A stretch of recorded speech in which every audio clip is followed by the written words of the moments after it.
Y bueno, pues hablando de historia, pues más historia, ahora con el doctor Miguel Ángel Cuenya. Doctor, ¿cómo está? Muy buenos días. Muy buenos días, Ricardo. Como todas las semanas aquí, listos y preparados para realizar algunos comentarios sobre algunos hechos relacionados con la historia de nuestra ciudad. Y el día de hoy, yo un poco comenzaría con una pregunta. Si la gente sabe lo que es una alhóndiga, más allá del acontecimiento político del pípila y de la alhóndiga de Granaditas. Es decir, esto es importante porque hay relación con una alhóndiga, pero el grueso de la población, la gran mayoría de la población, no sabe, no tiene idea, tampoco tiene por qué saberlo. Es una problemática que desapareció o una institución que desapareció hace mucho tiempo. Bueno, miren, la alhóndiga está relacionada con la alimentación, especialmente la alimentación de granos para la población. Y este no es un tema nuevo, sino concretamente desde que el hombre empezó a vivir en las cavernas, desde que el hombre vive en sociedad y se realiza la primera revolución neolítica. Nosotros podemos decir que siempre mantuvo una preocupación en cuanto al acopio de alimentos.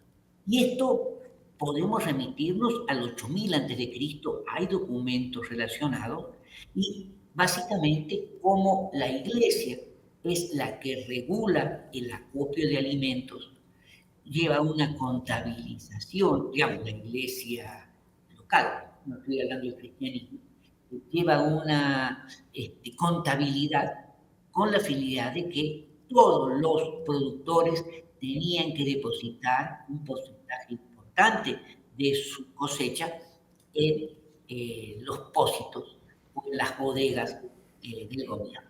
De tal manera que en época de sequía, en época de escasez, se tuviera el cereal correspondiente, en este caso el trigo, el centeno, para poder distribuir entre la población.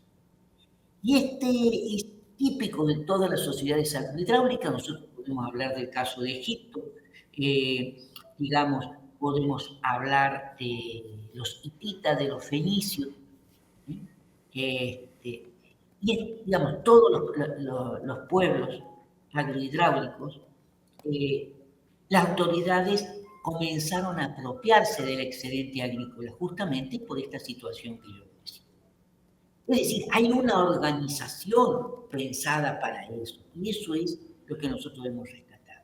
Y esta preocupación, que fue una preocupación constante y permanente en todos los pueblos de la antigüedad, llega a Roma y de Roma pasa a las ciudades romano-germánicas o a las sociedades romano-germánicas que surgen en el siglo VI, siglo VII.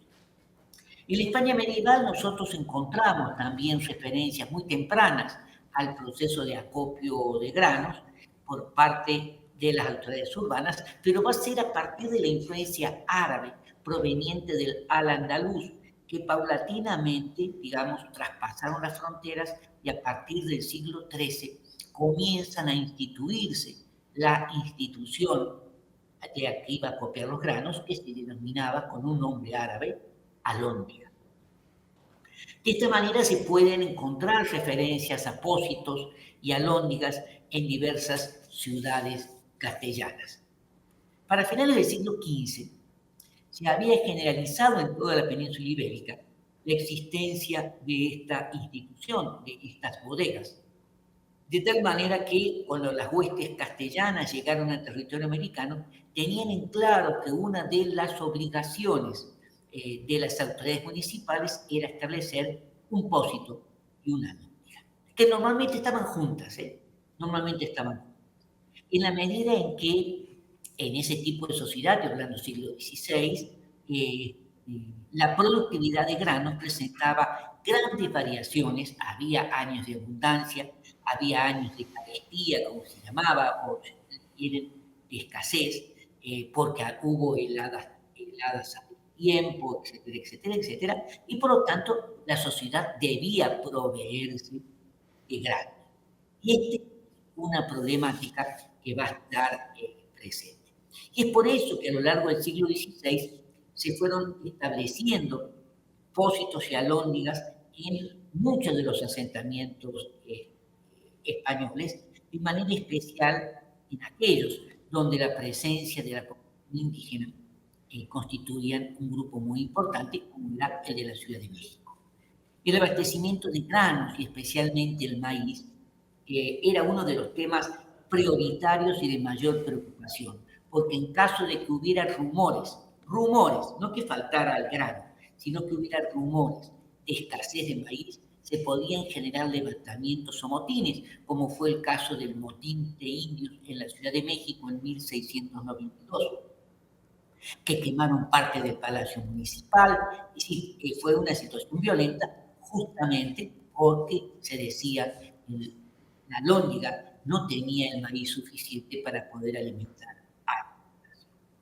Entonces se movían, se pedían de otras jurisdicciones que se enviara el maíz a la Ciudad de México, etc. En Tlaxcala también hubo, no con la resonancia de la Ciudad de México, pero también hubo una revuelta, también hubo. Por lo tanto, la obligación que tenían las autoridades municipales era regular el aprovisionamiento de víveres y cuidar, y eso es lo más importante, que los precios no se paran. La alhóndiga es una institución que va a regular también el comportamiento de los precios, y de tal manera que la población pudiera adquirirlos y evitar los sobresaltos, en este caso. Y esto es tan importante que la primera alhóndiga se va a establecer en la Ciudad de México, el 31 de marzo de 1583, siendo esta la primera fundación de una alhóndiga en todo el territorio. Y su establecimiento adquiere gran importancia en la medida en que la de México va a establecer una reglamentación muy puntual, muy amplia, que se hizo extensiva a la mayor parte de las alhóndigas que se fundaron en territorio europeo. Y así nosotros podemos encontrar la de Puebla, que se estableció alhóndiga en 1626. Podemos hablar de Guadalajara en 1662, igual en 1777, la de Granaditas a finales del siglo XVIII, casi en la última década del siglo XVIII, y así sucesivamente. Es decir, esta preocupación existía. En Celaya, por ejemplo, en Celaya desde 1684 hay alhóndiga. ¿Por qué? Porque es una zona productora. También podemos encontrar alhóndiga en la ciudad de Claro, en el caso de Puebla, hay que decir que Puebla era una ciudad muy abundante de alimentos, por lo tanto, no existió la preocupación ante él. Pero de cualquier manera, hacia finales del siglo XVI, comienzo del XVII, se solicita al virrey don Rodrigo Pacheco y Osorio Marqués de Cerralbo, el rey de la Nueva España, que se autorice la creación de una alhóndiga para la ciudad de Puebla, en la medida que la ciudad estaba creciendo, estaba consolidada. Y se va a autorizar, como yo decía recién, en octubre de 1626. Y que se les pide que utilice la reglamentación de la alhóndiga que tiene la Ciudad de México y que fue aprobada desde 1583. ¿Cuál era el objetivo de la alhóndiga? La alhóndiga era una institución destinada a acopiar el maíz. Todos los productores, grandes, medianos o pequeños, debían traer diariamente, en época de cosecha, maíz que se depositaba en los patios de la alhóndiga mientras no lloviera, y el depósito era para depositar el trigo. Pero la problemática en el Puebla, con el depósito o el trigo no había tanto problema, pero en el caso del maíz sí. Es decir, ningún productor o comerciante podía vender antes de las 11 de la mañana maíz al público en general, porque el público podía asistir a la alhóndiga a comprar a precio más barato. De esa manera, la alhóndiga es la institución que viene a regular el funcionamiento de todo este proceso. No los voy a aburrir con tanto detalle, yo simplemente les quiero decir que la alhóndiga funcionó. ¿Y dónde estaba la alhóndiga? En Puebla, en el pasaje del ayuntamiento, donde hoy hay un hotel que lleva justamente ese nombre, Alhóndiga. Y la entrada estaba sobre la calle de Miseria, es decir, la 2 Oriente, básicamente frente a donde estamos ambos, ¿no? Del otro lado. Inclusive tiene la heráldica, y por ahí se entraba oficialmente a la Alhóndiga, ¿eh? Por ahí se entraba. Y los granos se depositaban en un callejón que comunicaba lo que hoy sería la calle 5 de Mayo con el pasaje del ayuntamiento, y por ahí, en la parte de atrás, se depositaban los granos. Para comenzar el siglo XIX, ya la alhóndiga se había declinado, ya había entrado en crisis, se empezaron a utilizar los fondos del depósito de la alhóndiga para otros fines, como siempre sucede, y para 1820 ya estaba en déficit. En 1833-1834, que fueron años sufrió 2 sitios militares en la ciudad, más el cólera en 1833, la alhóndiga estaba en quiebra. Y eso generaba serios problemas para la alimentación de la ciudad, de la población. En 1840 la alhóndiga dejó de funcionar.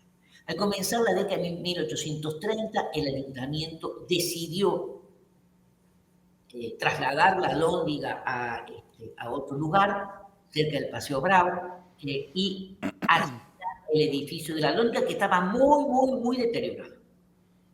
Y ahí se iba a establecer en la planta alta las oficinas del Tribunal Superior de Justicia, y en la planta baja, entre 1831 y 1837, el Congreso del Estado. Y además algunos departamentos donde vivían también familias. El problema era que el gobierno del Estado, el Tribunal Superior de Justicia, nunca pagaron un peso de renta. Siempre le debían al gobierno municipal todo. Y claro, entonces, frente a esta situación, esa bien había condiciones, no nos olvidemos que ahí se hizo el baile para festejar el cumpleaños de Carlota, digamos, la esposa de Maximiliano, de 1864, pero la situación llegó a un punto que ya no se podía sostener. Y por lo tanto el ayuntamiento planteó la venta de la alhóndiga, la venta al mejor postor.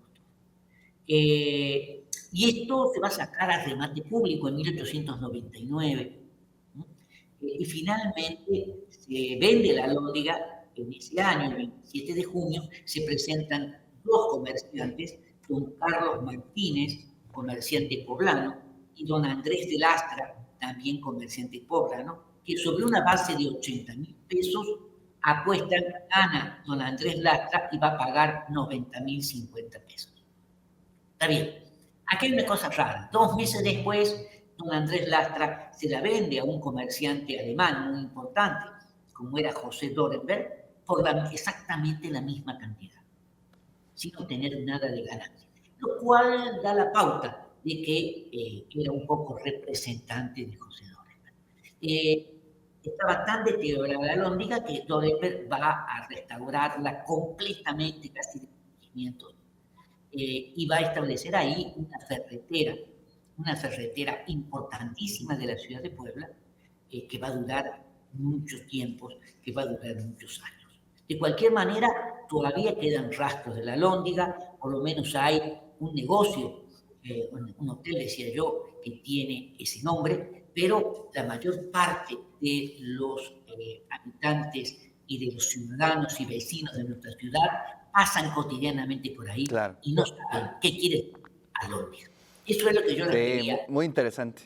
Muy interesante porque me imagino ese punto con el poder eclesiástico, el poder del gobierno municipal y sobre todo la presencia de esta alhóndiga que, bueno, pues de cierta forma encerraba un gran poder, ¿no? Porque ahí se administraban los alimentos y eso es algo muy interesante como prácticamente en un par de cuadras estaba todos los poderes de la La ciudad, situación ¿no? era tan grave, económica, que cuando ya presiona el ayuntamiento, al gobierno del Estado, deciden trasladar el Congreso al Colegio de San Jerónimo. Wow. Todo queda ahí. Tampoco van a pagar renta al Colegio de San Jerónimo. Y cuando se inaugura, digamos, hay una ceremonia oficial para reinaugurar el Congreso del Estado, se les piden prestado al ayuntamiento las sillas de los regidores. Y los regidores dicen, no, son nuestras, no nos las van a devolver. Entonces, se llega Qué a un buena acuerdo. anécdota, ¿eh? Qué buena Cada anécdota. regidor traslada su silla, la pone y se queda atrás cuidándola. Está buenísimo, ¿eh? No Está había buenísimo. dinero para nada. No, parece chiste, pero es anécdota. Así es Es que, una anécdota. doctor, muchísimas gracias. Le mando un Nos gran vemos. abrazo